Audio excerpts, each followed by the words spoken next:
My computer's going very slowly. Oh, okay. I think we're live, guys. Happy Wednesday.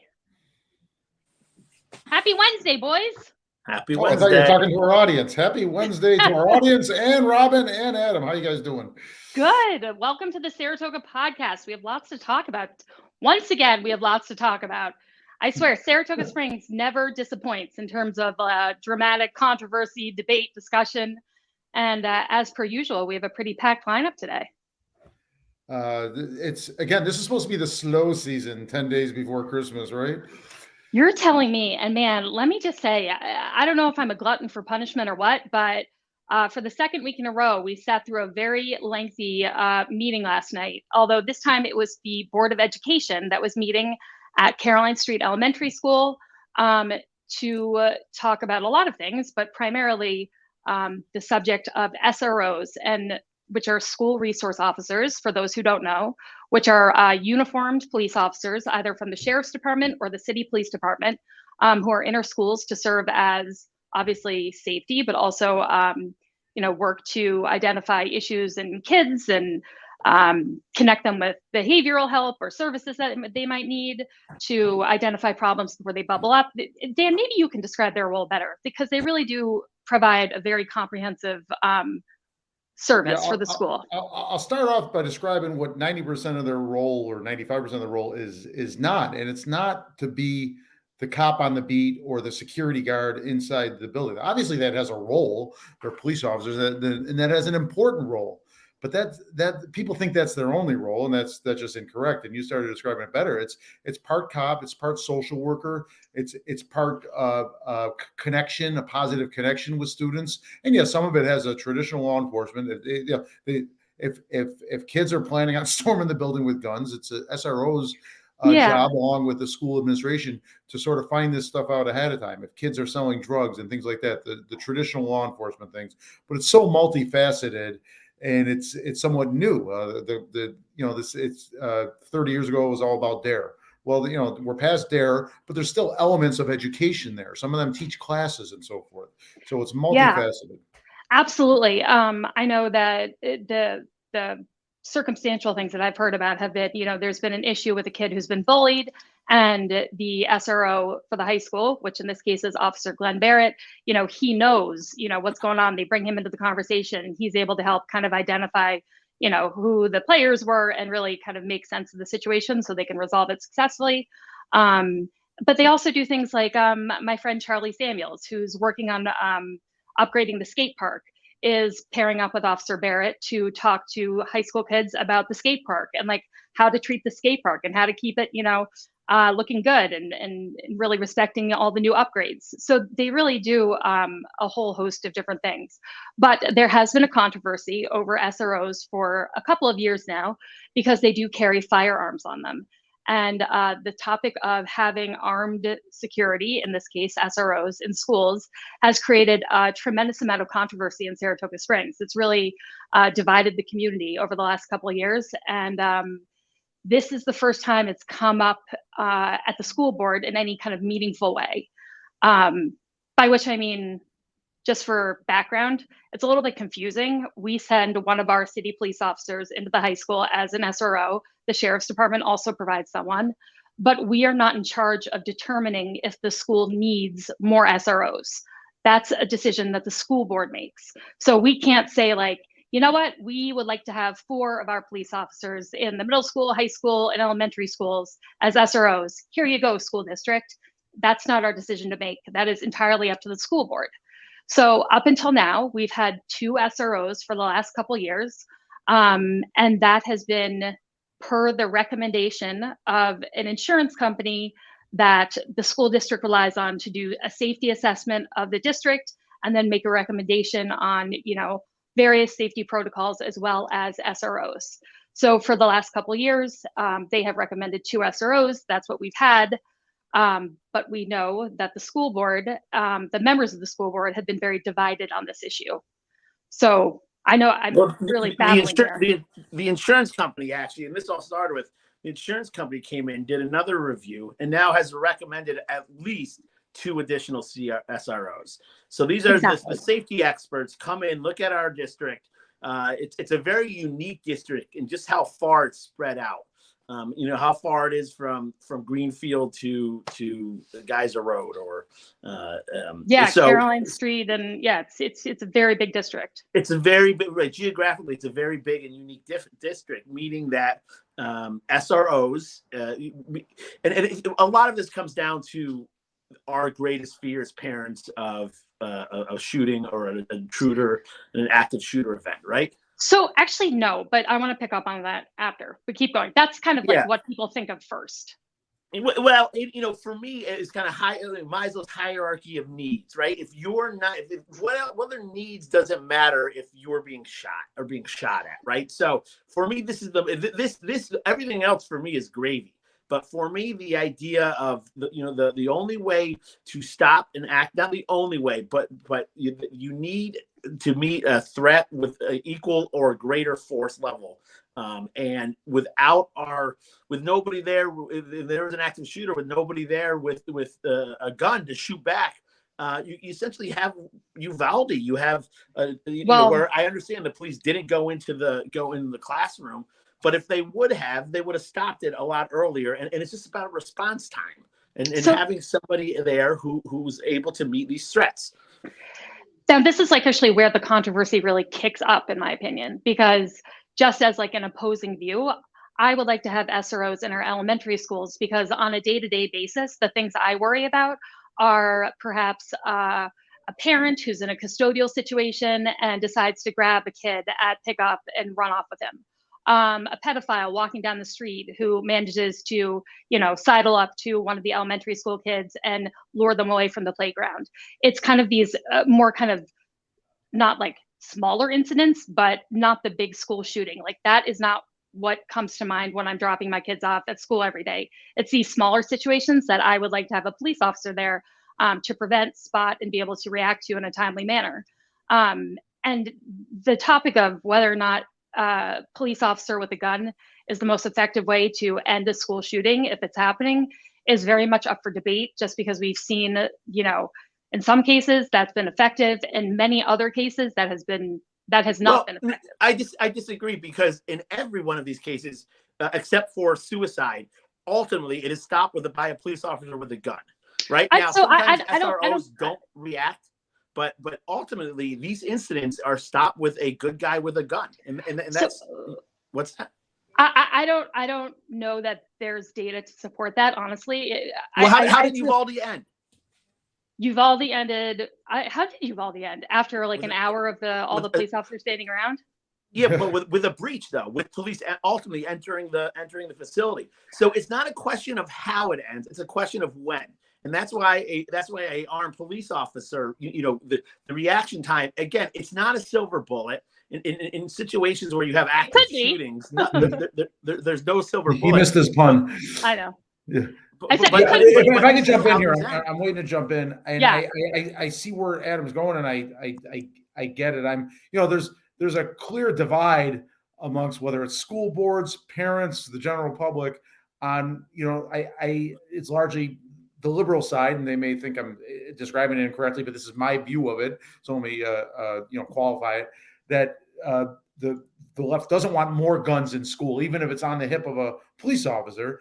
I sort of understand that, but it sort of defies reality that when Adam said, when bad people are coming through the door with guns, I, as a parent, want an armed police officer there. Others, again, largely the far left don't want to introduce. I don't get it. I don't get it, and I don't understand how the logic there. I do know there's sometimes a racial component to it. That I saw a tweet recently that, great, now I have to worry about active shooters and cops, I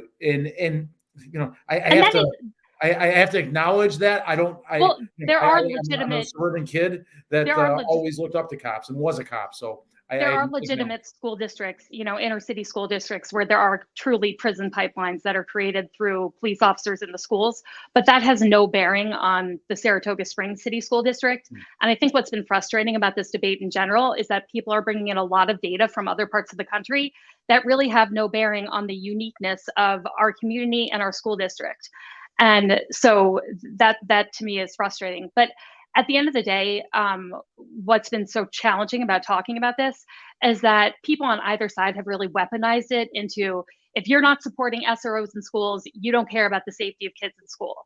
And I just think that's such a horrific argument, because at the end of the day, all we care about so passionately is the safety of our children at school.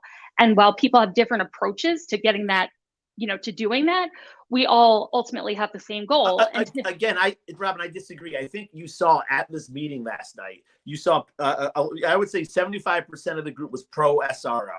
That 75% was comprised of parents and grandparents. The 25% that was anti-SRO was comprised of activists. And the same activists comprised of activists. No, Adam, I'm just saying though that everybody at the end of the day is arguing for a safe school environment.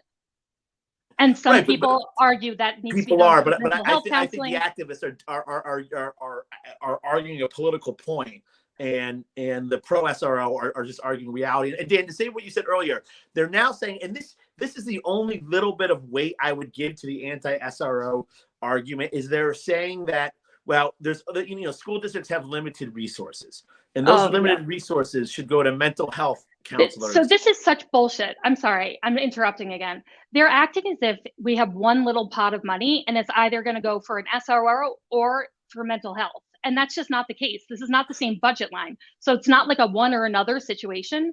And the Saratoga Springs City School District already provides more mental health counselors and counseling than almost any district in the area. So adding SROs, especially because we know the municipalities are willing to chip in with money, is not going to affect the budget that goes towards mental health services. A quick clarification question. I thought the city offered a free extra SROs. Is that correct? So we didn't offer a free SRO, but we offered like a heavily discounted SRO and said we were willing to work with the school district on their budget to make it happen.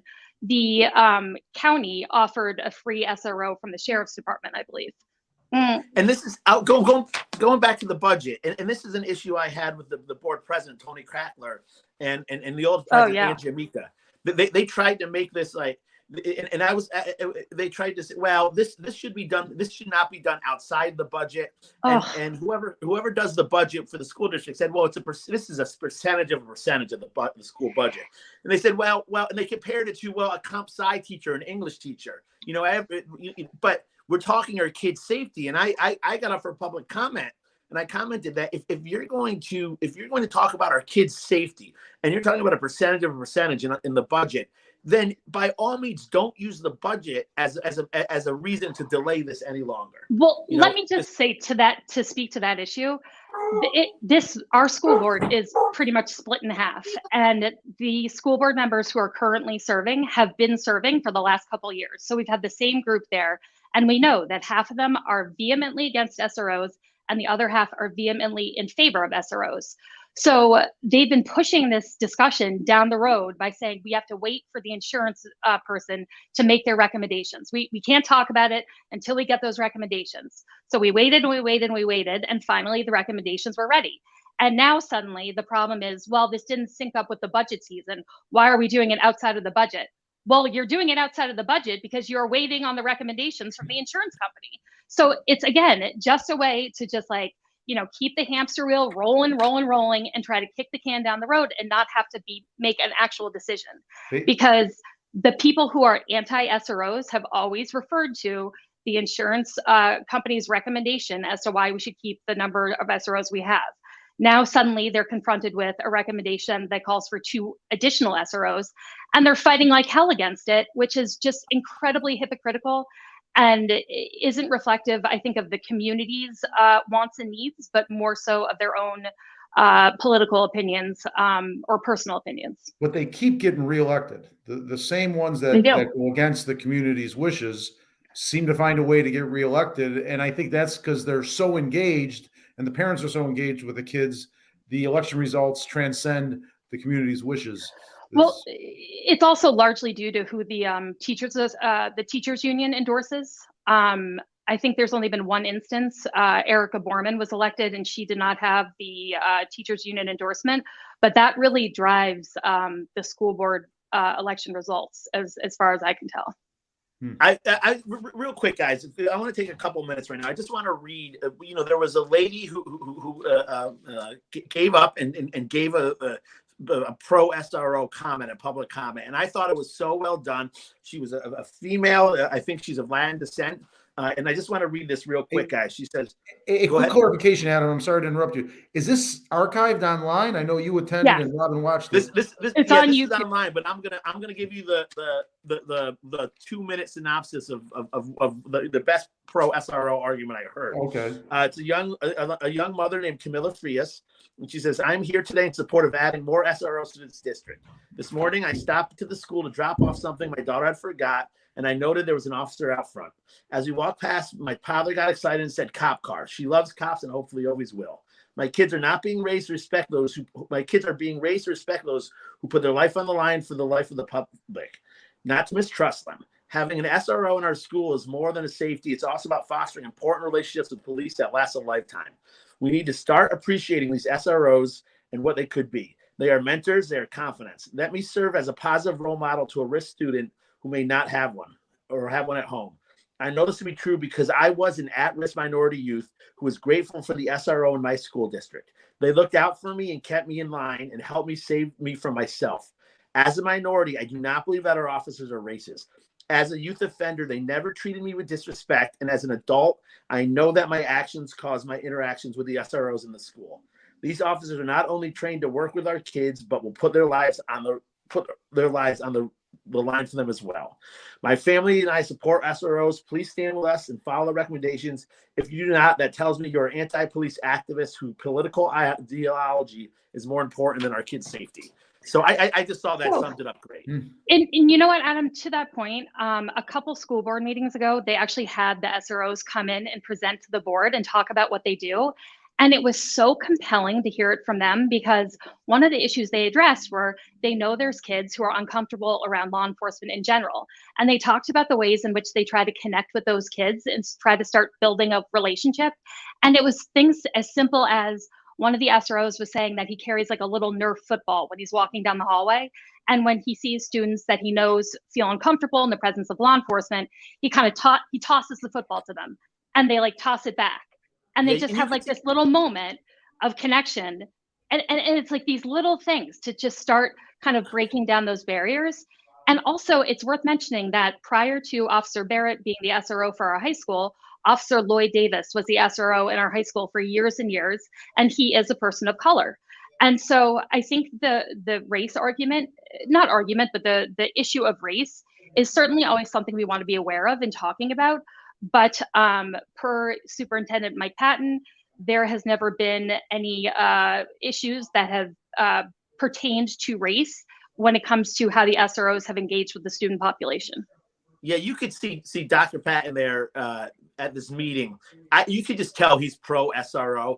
And when people tried to bring up these stats, like you said, of SROs are foster a feeling like a prison, or they're going to funnel kids to prisons. He just was pulling them back, saying kind of all the connections that these SRO makes with the students, and then all the times that they're needed. Again, you mentioned it with said multiple times this year. There's been custody issues that have played out at the school where what are you going to have a teacher break up grab a kid from a parent who shouldn't be taking them? No, this is why you need trained law enforcement. So, it really, I think, again, we've talked about this before. We're on the same page. It gets my blood going a little bit because it's just common sense. And when you put political ideology over common sense, it's crazy.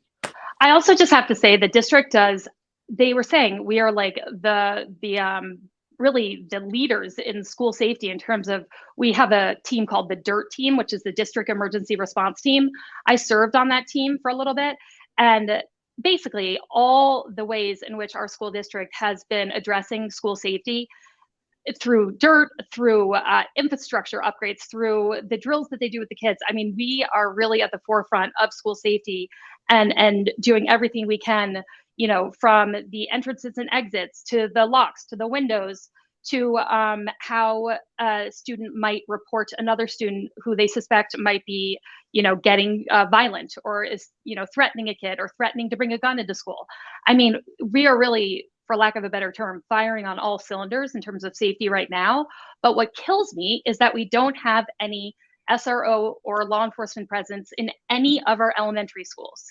And to me, it's the elementary school children who are the least aware of what an active shooter situation is and who need law enforcement there the most.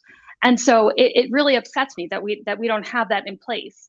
And one of the things I had thought about is maybe a compromise, and Dan, you can weigh in on this. It's probably not possible contractually, but like, is there a world in which we could have an SRO in an elementary school that didn't have his firearm on him, but just had the taser, pepper spray, whatever? That No. I would think that would get a severe reaction from the union, and appropriately so in my book.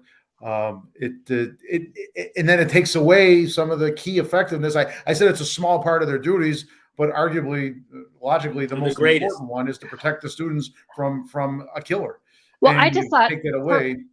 I thought perhaps there's a, it could be they could leave their firearm in a locked, something in the front office, so that when they're like walking the halls and engaging with the kids, they don't have a conspicuous firearm on them. Like I was just trying to basically troubleshoot this to try to bring people together on this issue. To dial it a little more, maybe a uniform that covers the firearm would be a key, but has to be seconds count here. Has to, and I'm not a big gun guy. I carry a gun once a year when I go to Old Forge because it's infested with bears, So I recognize some of the issues, some of the anti-gun arguments. I credit and recognize some of them, but in this case, I think there should be armed police officers in all of our schools. Even if you tell me, the statistics are incredibly low, I get that. And then people say, well, what about the buses? What about this? What about that? We're starting somewhere. I'm a parent. That's my belief. I'm sharing it with you here. Also, we can try this for a year, see how it goes. And if it's not having a positive effect, we can pivot. I feel like sometimes people think of this as like a zero-sum game. And like, if we decide to have more SROs, we're going to have them for life. We can adjust depending on what the experience is like, and collect actual data as opposed to relying on like internet research. By the way, you guys, the room I'm in is like a sauna right now, which is why I'm turning like bright red. I'm getting like a full schwitz on, so apologies. But long story short, there was no vote last night at the school board meeting, but I would encourage everyone to go on YouTube and go to the school district's YouTube page and watch the meeting if they're interested in this issue. And the next meeting will be in January, and you'll have a chance to go in public comment, and hopefully they will vote soon, and will be compelled to vote with the insurance company's recommendations and not just be totally obtuse and, get stuck in their own political, let's post that YouTube link on our comments. And Robin, I think you're the only one that can see our comments today. Do we have any coming in yet? Or sometimes I miss them when I'm in that role. I don't think we have any comments as of yet, but I will definitely throw the link in the comments so people can see it and watch the meeting. It's a little bit long, but the public comment is at the beginning and the end, and it's kind of easy to navigate when they're talking about SROs. The other thing they brought up, which I didn't even realize was a thing, there was a couple public comments about mandating vaccines for all students, which made like my brain break because I couldn't handle another controversy, but I didn't realize that was something that was being floated. But apparently it is somewhere, and parents are already upset. Is that real? Is that even? I don't think so. I really, maybe it's something that was brought up in the legislature. I don't think that's a real thing. I would be shocked if there was any vaccine mandate for students. I would be shocked. Yeah. Well, I wouldn't be. I mean, there's already vaccine mandates. That's already an established, protocol that these schools follow. So not for the students. You don't have you are not mandated to have a COVID vaccine to attend. Not COVID. No, not COVID. Oh yeah, other vaccines. Oh, totally, so totally. What I'm saying is there's precedence for vaccination mandates. True. So that's true. But this particular snapshot in time, it just doesn't feel like it's got any legs or any truth to it. I hope not, but maybe 10 years from now, when like no children turn into like purple aliens or like grow a third limb, from having the COVID vaccine, people will trust that it's not going to devastate their child in some unpredictable way. And it will start being, one of those routine vaccines like, polio, measles, rubella, all the stuff that kids already get. Yeah, here's another thing that was brought up last night, which in arguing, well, we need more mental health experts as opposed to SROs. I think it was John Brueggemann brought up the suicide rate or the hospitalizations for people ages like 10 to 17 has grown exponentially in the last 3 years. And I'm thinking to myself, and again, look at what the kids have been through. The Look COVID at, effect, totally. The COVID, look at the lockdowns. Look at the Totally. Children are meant to be with kids. This is not to say they don't need counseling, but there's not to say I know there's I think we should do some hindsight of the effectiveness of keeping the kids out of school during all of that and how long we did. I'm not saying there's not times to keep where. But maybe we overdid the lockdowns a little bit, and maybe we overdid keeping the kids out of the school.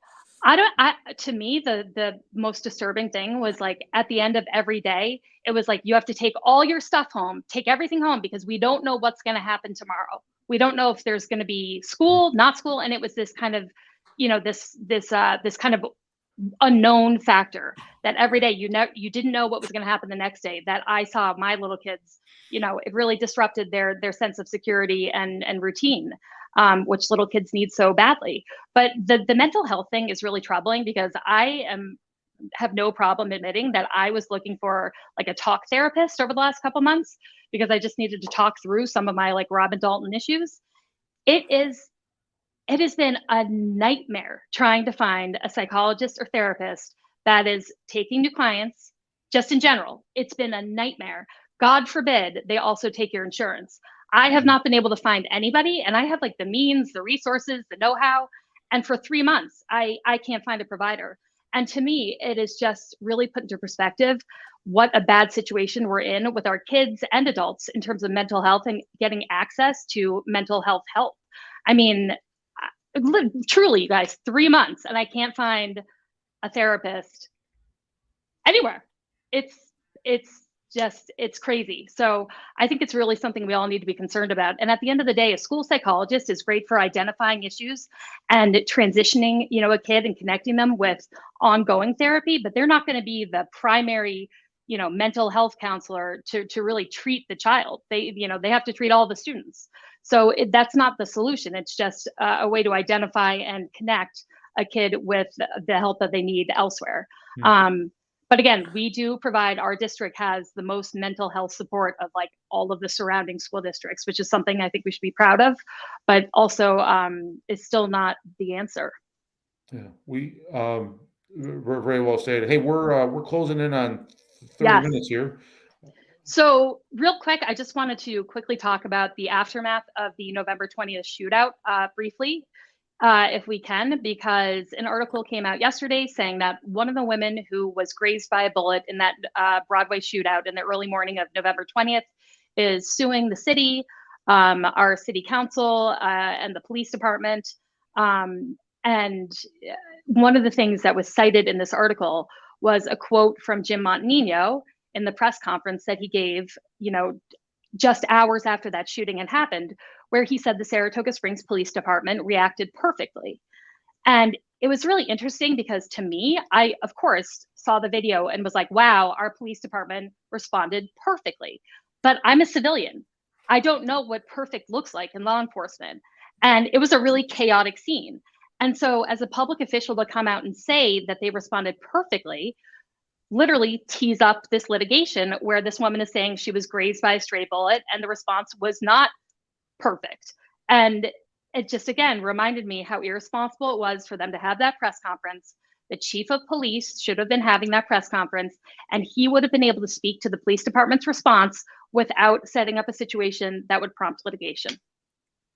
Yeah, in that article, wasn't it even her and her attorney was kind of told Jim to shut up. I mean, literally, that was quoted as Jim should just shut up. And this is her attorney saying it. Which, again, Jim, I like him as a person. I've talked to him a couple times, but that press conference was not smart. But in the heat I of have the the moment, quote if you want it. Yeah, but I just want to finish the thought. And then to double down with trying to get taxpayer money to sue the DA.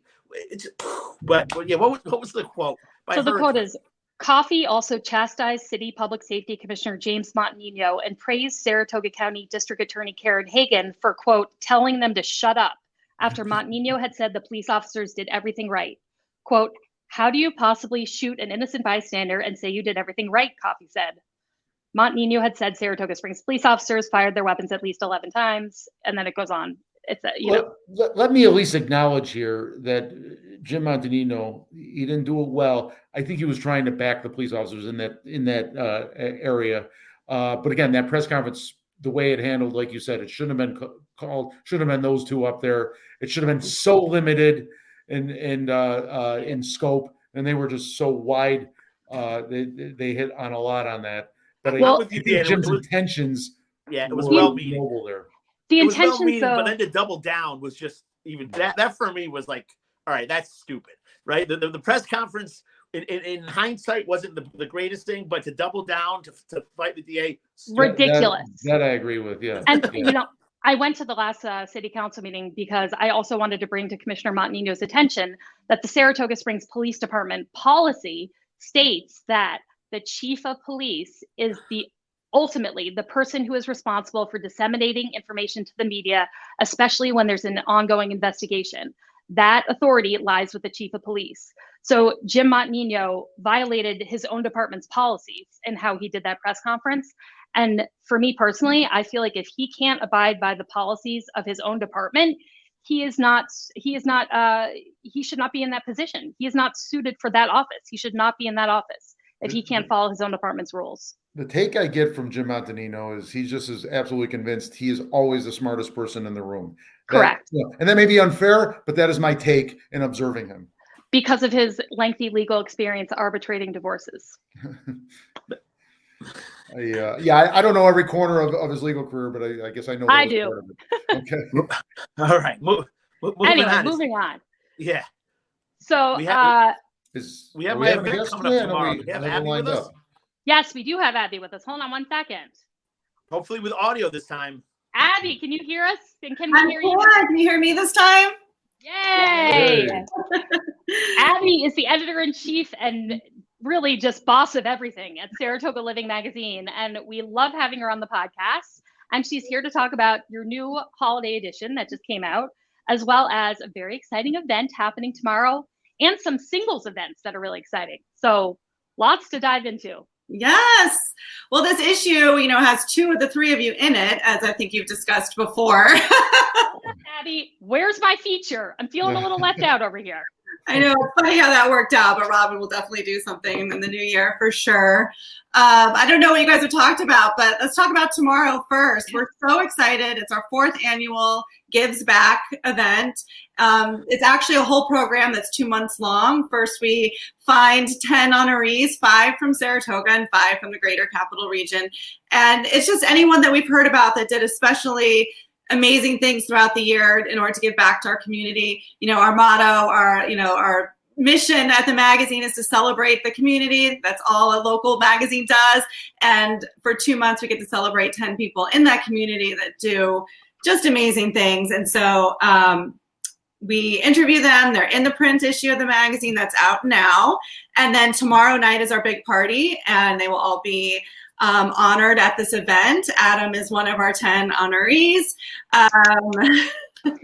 And so this is really exciting because this is a great party that's happening tomorrow night where these 10 people who have been doing just incredible things for the community and various communities are being honored, but also there's cocktails, you can socialize, and then you can hear about these really inspiring stories of philanthropy, a lot of which were kind of like under the radar, Abby, which I think is really cool. You really go out of your way to find stories and people who are doing things, not that, we don't see all the time, and really unique and interesting. Sometimes the under the radar, as you put it, are the ones that need the help the most. And when you don't have the hugest organization, there's no red tape. I think Adam can actually talk about this because his is so grassroots. We know exactly where the money is going. So you leave the event really feeling good about yourself and knowing where the money is going and all of those things. And it's all staying local. When you buy your ticket for the event, you actually choose which of the 10 organizations your money goes to. And then, like you said, it's a really fun party. So it starts at 6 o'clock at Putnam Place. There are, you can, all kinds of articles on SaratogaLiving.com that all link to where you can buy tickets. And the first hour we have a ton of food, wine from Frisianet, sparkling wine, whatever you want. And then the program starts around 7. And Christina Arangio from Channel 10 is the MC, and she'll be introducing all 10 of the honorees and telling their stories. And then the last hour is just kind of a holiday party. So an excuse to get dressed up. We take photos for the magazine, definitely photo opportunities all around. And it's just a really great feel-good event. And by the way, it's a really reasonable ticket price. And you're not only getting the whole party, but you also know that part of your ticket money is going to the nonprofit of your choice. So, I mean, I can't think of a better way to spend $100, honestly, especially at this time of year. Like, this is the perfect season to be having this kind of event. Can I quickly ask how late this will go? There's a few conflicts, including St. Clement's Christmas concert for me, but I'd like to get there if I can. You never know. They party hard over at Saratoga. We try to keep it 6 to 9, Dan. Okay. But the bar stays open for us. But you can, buy a ticket. It is a donation. There is a little friendly competition in that we do match the funds on the nonprofit that raises the most money. And we do a cutoff at like around noon or so tomorrow, just so that we walk into the party knowing who won. So Adam, Go ahead, Robin. Can you remind us of why you're being honored and all the incredible work you've done and why we're all going to this party to support you? Yeah, well, I'll tell you what I did before. I'll tell you what we're going to do. But as many of you know, I've been going into Ukraine and Poland, just delivering. It started with letters of hope, which is letters with $20 in it, but just delivering hope and kindness and warmth and cheer wherever we can. But we're really excited about this next trip. We're going. We're actually going with a guy he's been on the front line in kind of showing the Ukrainians territorial defense how to properly administer first aid for not mass shootings, but for bullet wounds and for trauma from shrapnel. So this guy, he knows Ukraine, he knows it well. And we're essentially going to spread Christmas joy there. Ukrainian Christmas, believe it or not, is actually January 7th, which works out very well for us because we're leaving on the 26th. So up in the 25th, we're taking donations of, again, holiday cards with $20 in it. The disposable heat packs, you use for skiing, and thermal underwear. Those are the things that are really, we want to take over with us, or unused generators. If anybody wants to donate a generator, we'll take it over. I was just wondering how what are I you should going to do get with that all over my there? unused generators. I was like, God, Well, I got all these unused. So I'll give you an example. And I can show you that, on Camping World, there's a generator for $350. In Poland, it's $1,300. Oh, it's wow. 46 pounds. It's one, even if we got to pay $100 check baggage fee. And generators and power banks are the most requested thing.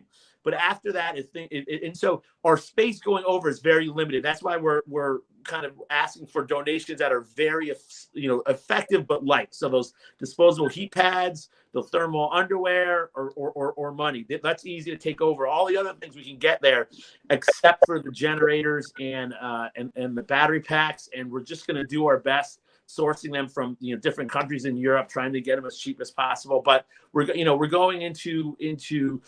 go to an orphanage. We're going to go to there's a gymnastics team who I met some of the girls last time I was over there who are in Ukraine, and every time there's an air raid siren, they go into the basement and they practice gymnastics there. And there's no heat, there's no electricity down there. And so it's very cold. So they're just asking for things like, have all sizes. They need 12 shoes of a certain size. They're a team, so they want 12 matching jumpers of a certain size. Mm-hmm. So these are all things that are much cheaper and easier to get over there. But we're going to really just be going across Ukraine and then spending, Ukrainian Christmas in Ukraine. We're dressing the guy we're going with, big dude, big beard. We're dressing him up as Santa Claus. So, help us bring some joy to some kids by, you can buy a ticket for the event tomorrow by noon. Please do it by noon. Come hang out with us, right, Abby? In addition to the amazing work you're doing when you go over there, there's a local component as well, because you've some of the refugees are now here in Saratoga in the capital region, right? Yeah, and it's thanks to my mom. She bought tickets for some of the refugees to come, and they're just the most wonderful ladies. Their families, they're over here. They're just they're going to come tomorrow night. That's amazing. Yeah. So they just you meet them like, oh my, it's so hard to imagine. Like, for instance, and if I told this story, one of the ladies, she was a doctor back in Ukraine. She's living in America now. She has children, my children's age, which is nice. So, we can see them socially, plus, help out where we can. But, they have these they're called blocks, and a block is a very communistic looking building. It's like a condominium building, but the communistic looking one. And her block back in Kiev, there's no power. So what they're doing in her water. So for the winter, they're going out and they're building, they're digging, and she's on these email threads, right? So she's sitting there reading these emails, of them deciding what to do. They're digging trenches in the back of the building, and that's their toilet this winter. So that's the firsthand knowledge you get from these ladies who are here now. But how it's just the connection and how real it is, and how a year ago. Now, a year ago, it's starting to get to a year now where Russia was starting. Things were starting to get a little scary a year ago, but their lives were so like ours, so normal. Yeah. And now they're now they have to go out in the cold Central European winter at night to do their business. It's horrendous, but we're going to be bringing whatever warmth and joy we can over the holiday season. So there's my pitch. I appreciate all the support, and Abby, I appreciate Saratoga Living. Of course, yeah. Adam, you brought up a really good point, though, that I think, I don't know where Adam went, but I'm going to keep going on his really good point. The Russian strategy over the last couple months has been to take out the power grid and the infrastructure of Ukraine. So the electricity, heat, water, they've really decimated the infrastructure and the power grid and whatnot. So they're facing a winter with, no heat, no electricity, no access to anything. And that is just unthinkable circumstances and incredibly brutal. But civilians really is just the lowest of the low. It's really dirty. The other thing, though, that I think is kind of nice about what Adam is doing is that, like, my kids, I have them do a 24 acts of kindness during December so they don't turn into like monsters by the time Christmas rolls around. And having them do Christmas cards to send with Adam is just a really easy way to connect, like, my kids to kids, a world away, but in a really meaningful way. And it's easy, and it just focuses for me and my children on what's important, as opposed to all the superficial spending and presents and crap that happens around Christmas. So suggestion for anybody who's looking for some acts of kindness to do with their kids. I really like that idea. Wow, that's good. Yeah.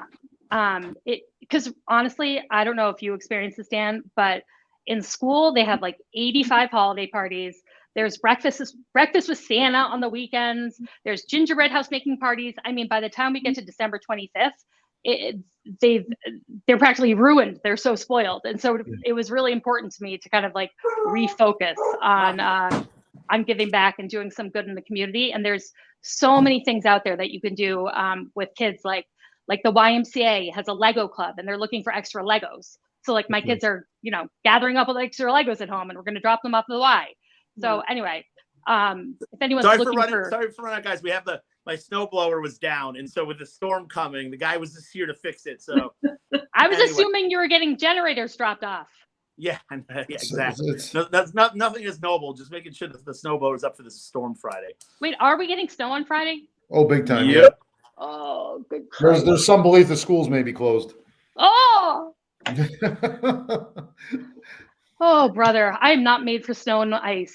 Oh, brother. Anyway, well, wait, Abby, the other thing I want to talk to you about, because it's such a fun and necessary thing in Saratoga Springs, you've been hosting a series of singles events, and they have been such a hit. Can you tell us about them? Yes, absolutely. And I wanted to, I know I gave the website, but also you can find any of the info for the party tomorrow on our social media. Saratoga Living on Facebook and Instagram are also very easy ways to find it. And to keep your eye out for our next singles event. We had one this week, and or last week, and we did a Christmas sweater party, which I had never actually attended, and it was super fun, and everyone looked festive.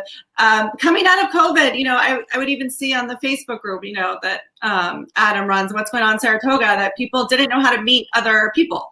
And so we call them singles nights, but they've also been somewhat of a mixer. You can be a wingman or a wingwoman, and just groups of people are coming out, and everyone there is looking to meet people. So it's not as nerve-wracking as just going to a bar and trying to say hi to someone. And they've been so much fun. I don't even know how to, this is fun. They're at Bailey's, and Natalie, these are kind of her baby, and she comes up with little activities. This time you got a lyric to a Christmas song or a holiday song, and you had to go find the other people who had the other, parts of the refrain. And it was just a really great icebreaker. And this crowd, we doubled in size from the first one to the second one. And a lot more people this time believed us that you didn't have to be looking for a partner, that you could just be, looking for, for friends or whatever. It's mostly a singles event, but let me tell you, there were a lot of people who weren't even single. And it just turned into this big mixer, all ages as well. I mean, really from 20s up to 60s. And it was just a really good time. That was a question I was going to ask you. I was wondering where the age range was, and that's great that you've got the wingers helping out and so forth. Yeah, I gotta say, when I was doing parties and we did singles events, it was the most fun I had at an event, because it's hard to date in Saratoga. It's such a small town, and there are a lot of people looking for love, and to get them together in a room and actually see some love connections happen, like people started dating because they met at this event, and it was just awesome. And Saratoga Living, Natalie, somebody to kind of facilitate the exchanges between people. I would walk around with a tray of shots to help kind of lubricate everybody, and it's such a needed thing, and I think it's just awesome. So I love that it's been so popular. Yeah, people were definitely in the market for it, for sure. Deep Eddy is our sponsor, and so everyone gets one Deep Eddy cocktail, and they're delicious, I might say. It has all these kinds of flavored vodkas, and it was just a really good time. We did a group photo this time. I mean, literally doubled in size. People are definitely dying for something like this, so it's exciting. So repeat the when and where of the next one again. So we're doing them every 2 months, and so I would say we just did one last week, and so probably in the dead of winter we'll do another one. So definitely keep your eye out on Instagram and Facebook for sure. Oh, you should do a February anti-Valentine's Day mixer. The idea, right? Well, we loved having you on, Abby, so much. There's so much good stuff in this issue of Saratoga Living, so I hope everybody goes out and picks it up. If not, come to the event tomorrow night, celebrate Adam and others. And is there anything else you wanted to add before we? Well, I didn't know we talked about the issue yet. I know that I had issues last week. I have to say thank you to Dan. One of our biggest features on the Buffalo Bills was written by your co-host, and it's an amazing, amazing article about the founder and owner of the Buffalo Bills, who passed away in 2014. But his connection to Saratoga, because of Dan, I actually went to watch the Bills game last weekend at PJ's Barbecue. And those are some rabid fans, let me tell you. It's members only to watch the game, although you can show up and join. And they were all saying that no one knew Ralph Wilson's connection to Saratoga. He came at least 50 years in a row. His widow still keeps his box at the clubhouse, and just this amazing connection between Saratoga and Buffalo. So go Bills, great article. Definitely pick up the issue to read it. Dan, you had can you share that cool follow-up from that article? Yeah, and I just want to say, I wrote it in my solid but crude way.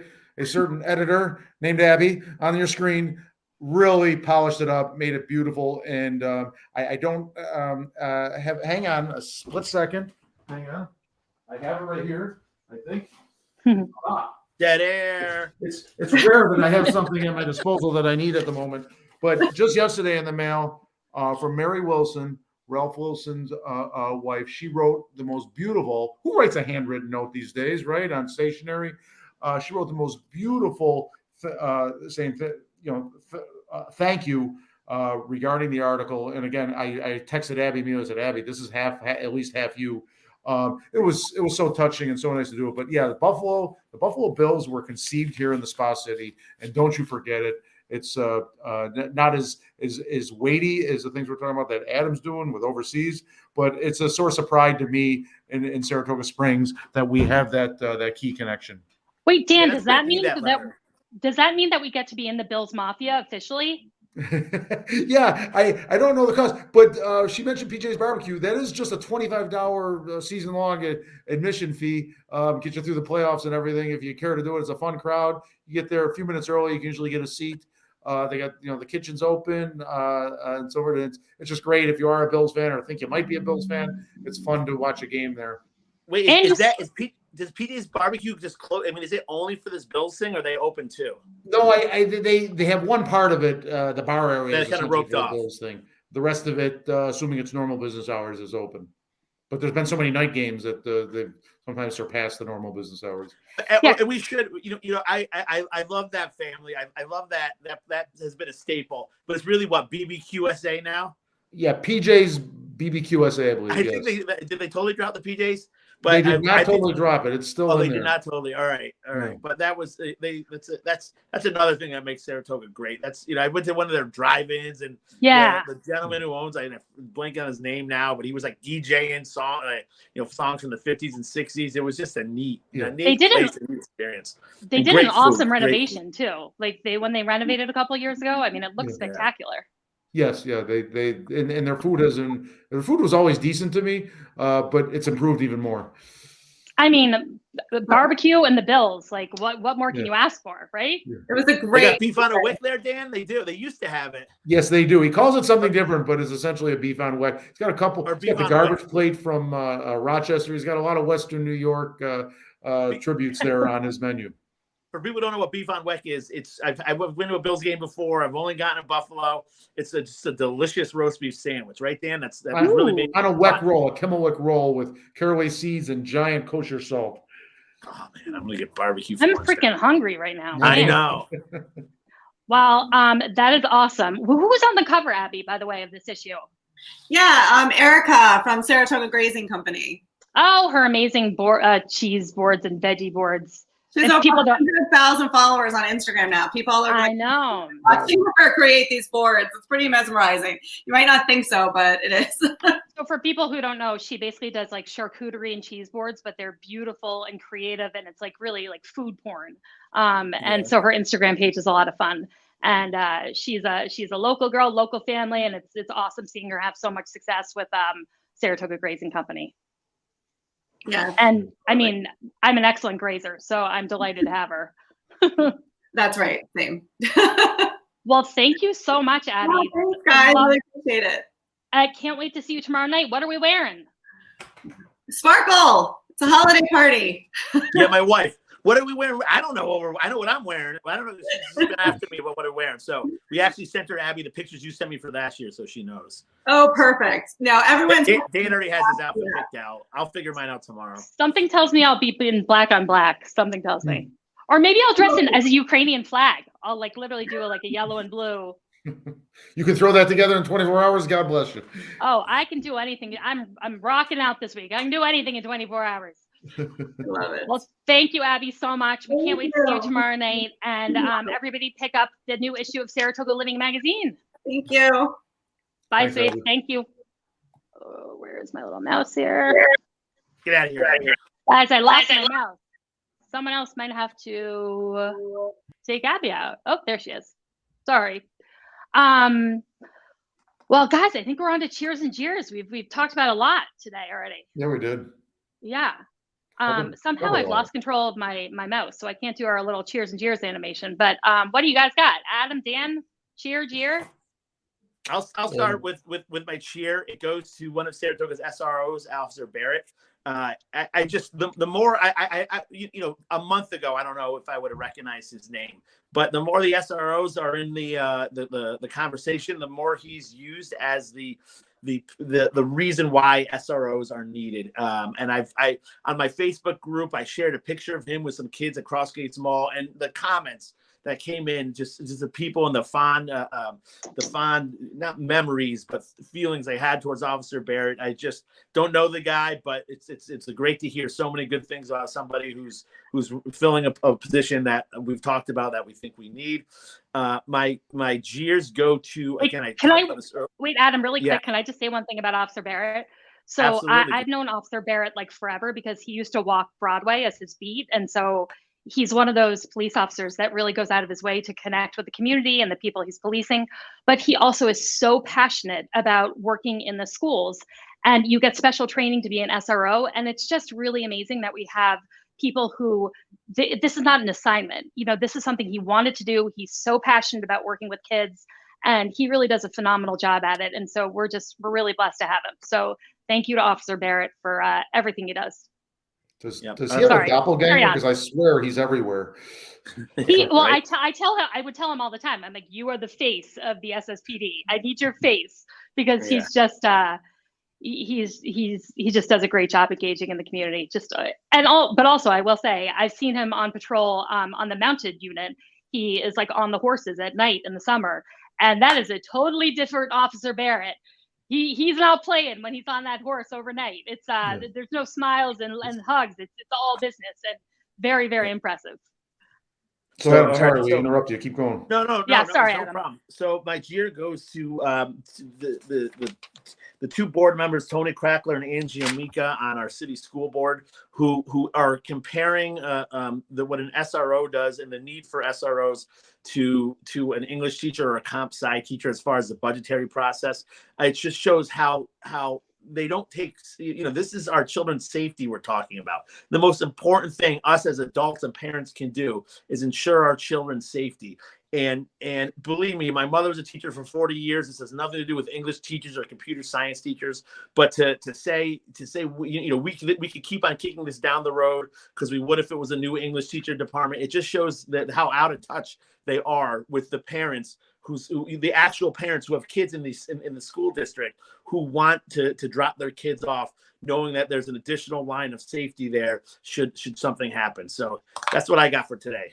I totally agree, Adam, with that jeer. They can't point to any specific negative, outcome from having 2 extra SROs, and instead just come up with these totally bullshit excuses and ways to just. It's a bullshit excuse. Exactly. The budgetary issue. It's a percentage of percent. They can figure it out. Don't bring your politics into my children's safeties. Yeah, and as if then all of the teachers are going to start, asking for money, and all these budgetary requests are going to come in because of this one funding issue. It was just ludicrous. It was really embarrassing. I'll jump in with a couple here. I'll start off with the kind of a jeer, but more of just a complaint that, and you guys can probably relate to this. With sick kids, we need medicine, and I can't find Tylenol or Motrin. Really? Anywhere. They're not on the shelves. You can't even buy the off-brand stuff, the store brand stuff. It is impossible. I'm calling Rite Aid. They're just about laughing at me. Not laughing. They weren't disrespectful. Like, sorry, we're hoping the truck gets in Wednesday. We've got nothing. And it's a nationwide issue, but it's hitting home because it's hitting my home because my kids. Dan, I got you covered. Running fevers. It is awful. What's that, Robin? I did not know that, but I stockpile all that stuff. So if you need it, seriously, I got you covered. The Dalton household, there's a full medicine cabinet. I just got lucky and got a little bit, but it's tough, and there was very little on the shelf. My cheer is, here we are around the holidays and some great events, especially going on tomorrow night and so forth. But also, I want to recognize the arts organizations in and around this city. I mean, I'm going to miss some, but I'm thinking with Cafe Lena and UPH and NACRA Dance Group having the Nutcracker next week down at the Egg, but they just had the Oratorio at UPH. Homemade Theater, they had a nice show going on, and somebody got sick and they had to cancel it. I feel so bad because I know, talk about budgets, they put on shows, they pay for shows, and then they can't. They can't have guests. So I just want to tip my hat to all the arts organizations, the ones I did mention, the ones I did not mention, that they make this area that much more rich. Awesome. Did you jeer? You did jeer. Well, the lack of Tylenol and oh, right. Yeah. Of course. Well, my cheers is kind of random, but I'm actually going to cheer Facebook because social media is often a total disaster, as we know. But over the last couple weeks, I have just been like watching some moments on Facebook that have been really inspiring, where people in our community need something and strangers are responding and helping them, meet that need. And just there's just been some really beautiful connections happening on Facebook that kind of like warmed my heart and made me dial back my constant vitriol towards social media. So just been kind of like a nice thing to witness. And I love how our community steps up and helps everybody and helps each other, helps strangers, whether they need something plowed or they need, just any multitude of things. It's just been really nice to witness. So like, yay for positive engagements on Facebook. My jeer, you guys, you could predict it all day long. I'm just going to jeer in perpetuity, really, Mayor Ron Kim and Commissioner James Montagnino. They've got to go. If anyone's listening and interested in running for public office, the city council is up for election this coming November. So the city Democratic and Republican committees will be doing endorsement interviews come January, February. So if you have any interest in running for public office, contact either the Republican or Democratic city committees and put your hat in the mix, because we need a new mayor and public safety commissioner, amongst others. So that's all I got, guys. If I could just mention, sometimes these parties will look outside their own party and will endorse an independent or someone that's not registered with the party. It's not their norm, but they will at times consider it. That is correct. You can get endorsed by a party that you're not enrolled in. You sign a little form called a Wilson Pacula, but that is absolutely an option. So don't be deterred by party affiliation. Excellent. Yeah. All right. All right, kids. I've got to go like towel off and like get in an ice bath. I'm literally like so hot right now. But this was great. And I will see you both tomorrow night and then back here again next Wednesday. You will see me in some form. Bye now. All right. Over and out. Thanks for watching, folks. Bye.